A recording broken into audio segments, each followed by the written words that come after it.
नमस्कार मित्रों, MW news मुख्य वक्ता में आपका स्वागत है। जैसे कि आप जानते हैं, हम रोज़ ही आपको इलाके के अलग अलग क्षेत्र के अलग अलग जनप्रतिनिधियों से रूबरू करवाते हैं। इलाके की उन खास हस्तियों से रूबरू करवाते हैं जिन्होंने अपनी ज़िंदगी में समाज सेवा में एक अग्रणी भूमिका निभाई हो। क्षेत्र कोई भी हो, चाहे राजनीतिक क्षेत्र है, सामाजिक क्षेत्र है या धार्मिक क्षेत्र, समाज को एक अलग दिशा में ले जाने का प्रयास किया हो, हमेशा समाज को मोटिवेट किया हो। उसी क्रम में आज हमारी टीम पहुंची श्री गोपाल गौशाला सेवा समिति गांव किशनपुरा उत्तरादा के अध्यक्ष शिवराज जी बिश्नोई। शिवराज जी बिश्नोई पूरे इलाके में किसी भी पहचान के मोहताज नहीं हैं। जब जब गौ सेवा का या कभी किसी धार्मिक काम का या सामाजिक काम का कभी भी उल्लेख होता है तो शिवराज बिश्नोई का नाम सबसे पहले लिया जाता है। हमेशा धार्मिक कामों में आगे रहते हैं, सामाजिक कामों में आगे रहते हैं। तो आज इनसे जानेंगे किस तरह किनकी प्रेरणा से ये गौशाला में लगे, गौशाला की स्थापना को लगभग कितने साल हो गए और किस तरह से चल रही है गौशाला। तो सबसे पहले तो शिवराज जी, आपका स्वागत है हमारे चैनल में। अच्छा जी। और इस गांव में पहले छोटे बच्चों ने ये गौशाला चालू करी थी। उसके बाद में उन्होंने हमें से प्रेरणा ली, इकट्ठे हुए गांव से मीटिंग बुलाई तो हम 20 से 50 आदमी इकट्ठे हुए। फिर निर्णय लिया गया पहली बात तो कितने पैसे किए जाएंगे, तो फिर हमने 1000 रुपये बिघे के हिसाब से सारे गांव ने तय कर दिए। फिर उसकी 3 किस्तें बनाई, पहले 400 की, दूसरी 300 की। फिर ज़मीन के बारे के मैं थोड़ी बहुत ज़मीन से काम चलेगा नहीं, तो समाज से भी सुमित्रा जी सऊ उनसे बात हुई तो उन्होंने भाई 14 बीघा ज़मीन 13 बीघा ज़मीन अपनी गौशाला के लिए अनुदान में मतलब गिफ्ट में दे दी। तो उसमें वो ज़मीन हमने कन्वर्ट कराई और अब वह गौशाला चल रही है। मौके 2012-15 जुलाई को स्थापना दिवस मनाया गया और गौशाला चालू कर दी। सभी सुविधाएं उसके है और किसी प्रकार की कोई भी कमी नहीं है। पानी की व्यवस्था है, चारे की व्यवस्था है और सरकार से अनुदान आता है। गांव का पूरा सहयोग है, किसी तरह की कमी नहीं है जी। तो शिवराज जी, बात करें जो आपने बताया भी, चलो एक तो दानदाता अपने सुमित्रा जी साहू उन्होंने करी जमीन दान, तो उसके अलावा और भी किसी परिवार ने जमीन दान की या उतनी ही पर्याप्त रही की है जी? वो है अपने दुकलाल नंबरदार, उसके पैतृक जमीन थी, उसमें उसकी 2 बहुएँ हैं। उस लड़के कृष्णलाल कुकड़े की उन्होंने 1 बीघा ज़मीन दान दी और 10,000 रुपये नगद केस दान दिए। अब शिवराज जी, बात करें जो अपनी गौशाला है, इस गौशाला की कमेटी कितने मेंबरों की है और कमेटी का गठन किस तरह किया जाता है? इसमें 40 मेंबर है जी। और हर महीने 1 तारीख की मतलब 1 तारीख की मीटिंग होती है। सार्वजनिक गांव में सभी को है निमंत्रण है, भी आओ, जितने भी आए। वो मैनेजर है हमारा जगदीश बेगड़, वो सारा बता देता है लेखा जोखा, इतनी गौशाला में आई हुई है, इतने व्यय हुई है। ठीक है जी। हाँ। तो आपके जो 40 सदस्य हैं ये सभी जाति धर्मों से लिए हुए हैं? हाँ जी, सभी जाति धर्मों से है। कोई इसमें कोई जातिवाद या कोई भेदभाव या पार्टीवादी नहीं है जी गौशाला के अंदर। तो बात करें अपनी गौशाला में इस वक्त बिल्डिंग में क्या क्या बना रखा है जी, क्या क्या सुविधा बना रखी है जी? सुविधा इसमें जी दफ्तर भी बना हुआ है जहाँ मीटिंग होती है, और जी के भंडारण के लिए मतलब जो अनाज का है वो गोदाम बनाया हुआ है। लेबर के भी मकान पूरे बने हुए हैं, लाइट की पानी की पूरी व्यवस्था है। और जी उसमें छोटा भी टेंट भी हमारे पास में है, जनरेटर भी है, मतलब सारी सुविधा है इसके अंदर, कोई भी ऐसी नहीं है जिम्मेदारी नहीं है। तो एक शिवराज जी, बात करें जैसे हमने गौशाला का विजिट भी किया और गांव का भी विजिट किया, प्रत्येक जनमानस से मिलने का प्रयास किया, तो पता लगा भी जब से गौशाला का अपना स्थापना हुई है, आप तब से ही गौशाला में एक्टिव है, गौ सेवा कर रहे हैं और समाज सेवा का कोई भी काम हो उसमें आप बढ़ चढ़ कर हिस्सा लेते हैं। तो इसके संस्कार कोई आपको बुजुर्गों से प्राप्त हुए या कोई ज़िंदगी में ऐसी घटना घटित होगी कि आपका रुझान समाज सेवा के प्रति हो गया? नहीं, वैसे ही जी बुजुर्गों से मानो उनकी हाँ सेवा भाव से। और यहाँ मंदिर है, बिश्नोई मंदिर है, हर उमास को वहाँ पंडित आता है, वहाँ हवन होता है, उसमें भी हम बिल्कुल शामिल होते हैं। ठीक है जी। हाँ।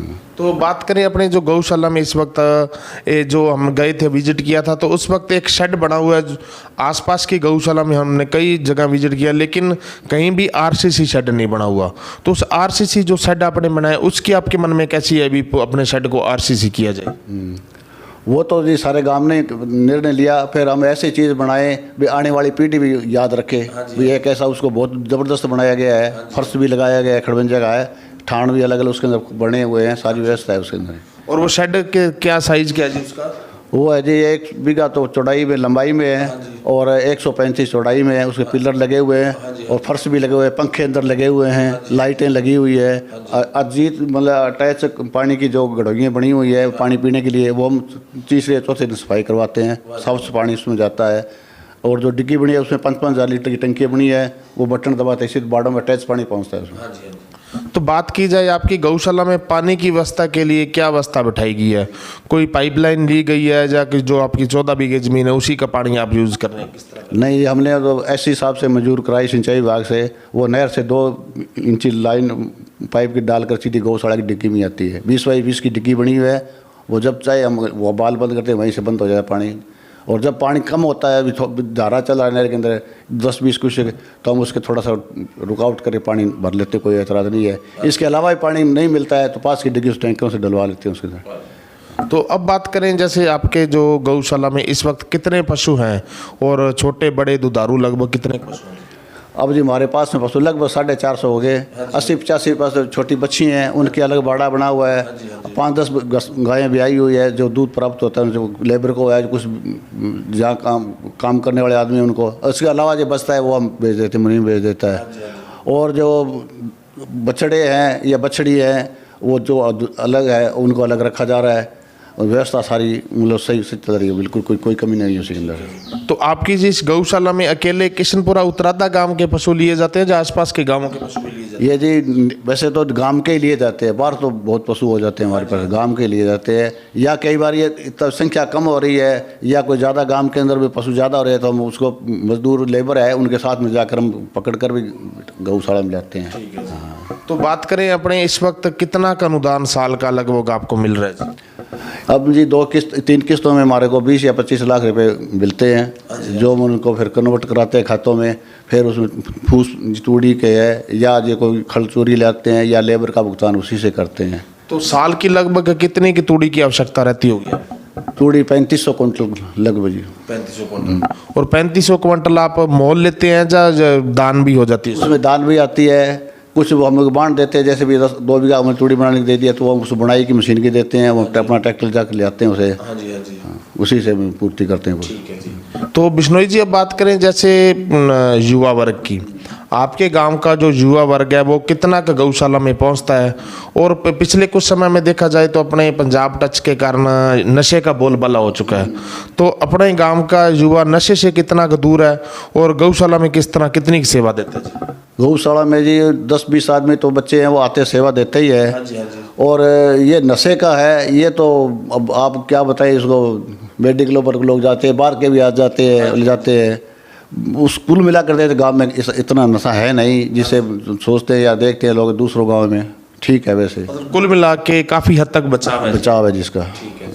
तो बात करें जहाँ के जो परिवार है वो परिवार कितनी का रुझान लेते हैं सेवा करने में? उनके भी जैसे बच्ची या महिलाएं यहाँ पे पहुँचती है सुबह सेवा करने? सुबह पहुँचती है जी, कोई रोटी लेकर आता है, कोई दाना लेकर आता है, कोई भारी निकालता है, कोई कुछ भी करता है, मतलब सेवा करता है उसे अपनी आत्मा से। और कितने पेड मजदूर जिनको आप तनख्वाह दे रहे हैं जो आप गौशाला में काम करते हैं? वो 4 मजदूर है जी, उनको हम तनख्वाह दे रहे हैं, वो सेवा करते हैं। और उनके लिए क्वार्टर वगैरह बने हुए हैं? क्वार्टर वगैरह बने हुए हैं, चूल्हा सब की बने, चारपाई है, सारी लाइट है, पानी है, सब व्यवस्था है जी। सारे बाहर के हैं जो अपने गाँव से? बाहर की है जी। हाँ। तो अब बात करें जैसे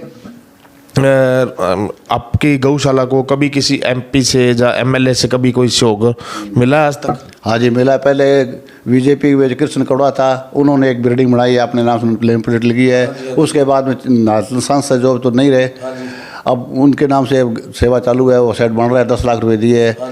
उसके बाद में कैसी बिश्नोई जी वो जीव जंतु बोर्ड के अध्यक्ष रहे हैं, उन्होंने हमें 9 लाख रुपये दिए, वो सेट बनने वाला है, पंचायत खाते पैसे आ चुके हैं। और कभी सरपंच द्वारा जैसे शौचालय वगैरह हो गया या कभी चकले वगैरह या खड़वंजा इस तरह कभी पंचायत नहीं हुआ जी? पंचायत से अभी लैट्रिन बाथरूम बने हैं जी अटैच, वो लगभग 3.5-4 लाख का सामान है, वो बन रहे हैं, अभी चालू है, वो पंचायत से बने वो। पंचायत से पहली बार मिला हुआ? हाँ पहले बार। तो बिश्नोई जी बात करें आपकी गौशाला में कभी कोई कथा का आयोजन या मद भागवत या गौ कथा इस तरह का आयोजन भी होता रहता है? होता है, हर 2 साल में होता है जी। हाँ, पूरा गांव सहयोग करता है, इसके बाहर से भी सुनने वाले आते हैं। ठीक है जी। हाँ, और अच्छा सहयोग भी गौशाला को मिलता है। और 7 दिन चलने के बाद में हवन वगैरह सारा कुछ होता है जी, गांव का पूरा सहयोग है। ठीक है जी। और बात करें जो आपने बताया भी 1000 रुपये बीघा आवास, जो अब भी आपकी वो 1000 रुपये बीघा गुराई लग रही है, जब बंद कर दीजिए? नहीं, वो हो रही है जी, थोड़ा बहुत जिसके पीछे रह गया वो दे रहे हैं, ऐसा नहीं है। 80% तो 85% तो लोगों ने दे दिए, और जो शेष रह रहे वो दे रहे हैं। मतलब कुल मिला के अभी भी सहयोग लगातार लग रहा है। तो अब आपके सामने कोई समस्या आ रही है इस समय, जहाँ सभी मतलब शांतिपूर्वक चल रहा है? ना, शांतिपूर्ण कोई समस्या नहीं है। ठीक है जी। पानी चारे की सब व्यवस्था है, कोई किसी का ना किसी का कोई विरोध है, ना गांव में कोई गौशाला की कोई पार्टीबाजी है, सब आराम से राम राज्य चल रहा है। शिवराज जी, अब आपको हमारे चैनल के माध्यम से आपके किशनपुरा उतरादा गांव के लोग तो देख ही रहे हैं, आसपास के क्षेत्र के लोग भी देख रहे हैं, गौ भक्त देख रहे हैं, तो उन गौ भक्तों को, युवा बच्चों को आप क्या अपील करना चाहेंगे? राज्य सरकार से या केंद्र सरकार से क्या अनुरोध करना चाहेंगे, और परिवारों से क्या अनुरोध करना चाहेंगे? राज्य सरकार से मेरा यही अनुरोध है कि 12 महीनों का अनुदान दिया जाए, कि 9 महीनों का कम पड़ता है, उसमें हमारे को भी बहुत दिक्कत आती है, कुछ अलग पैसा इकट्ठा करना पड़ता है। और जो गाँव में बच्चे हैं, नौजवान हैं, उनको हमारा यही संदेश है, वे गौशाला के अंदर जुड़े, नशे से दूर रहे और शिक्षा की तरफ बढ़े, न कि बेरोजगारी की तरफ जाएं। ठीक है जी। ठीक है जी। ये हैं जी श्री गोपाल गौशाला सेवा समिति किशनपुरा उतरादा के अध्यक्ष शिवराज जी बिश्नोई, जो कि पिछले काफ़ी लंबे समय से गौशाला में अध्यक्ष की भूमिका निभा कर रहे हैं। इसके अलावा पूरा का पूरा गांव लगभग, चाहे वो कोई किसी भी युवा, किसी भी आयु से हो, चाहे वो छोटा है, चाहे बड़ा है, चाहे बच्चे हैं, बूढ़े हैं, महिलाएं हैं, सभी गौशाला में प्रॉपर ढंग से आ रहे हैं। बड़े ही शानदार तरीके से गौशाला का निर्माण चल रहा है। पिछले 8-10 सालों से सभी जो निर्माण चला है, चाहे वो राज्य सरकार है, केंद्र सरकार है, MLA अपने पूर्ववर्ती MLA किशन जी कड़वा, KC जी बिश्नोई, MP न्यालचंद जी, जब पंचायती स्तर पे भी एक शौचालय का निर्माण यहाँ पे हुआ है, और प्रशासन और आमजन के सहयोग से बड़ी शानदार तरीके से गौशाला का संचालन हो रहा है। चैनल के माध्यम से आमजन से अनुरोध कर रहे हैं कि आप ज़्यादा से ज़्यादा गौ सेवा के साथ जुड़ें, अपने बच्चों को भी गौ सेवा के प्रति प्रेरित करें, और जो युवा बच्चे हैं, युवा हैं, जो वो नशे से दूर रहें, असामाजिक तत्वों से दूर रहें, शिक्षा की ओर जाएं, पढ़ लिख कर कोई बढ़िया अच्छी नौकरी लें, अपना जीवन सफल करें और नशों से दूर रहें। और राज्य सरकार से अनुरोध कर रहे हैं कि जो अनुदान दिया जा रहा है गौशालाओं को, वो 9 महीने का दिया जा रहा है, लेकिन इसे 12 महीने का किया जाना चाहिए, क्योंकि पशु को तो 12 महीने भूख लगती है, और 3 महीने के लिए पशु को कहाँ छोड़ा जाए, क्यों आजकल तूड़ी भी बहुत महंगी है, हरा चारा भी बहुत महंगा है। इसलिए आप 12 महीने अनुदान देवें, ताकि गौ सेवा के प्रति आमजन की भावना बनी रहे। ठीक है जी। MW न्यूज़ में समय देने के लिए धन्यवाद।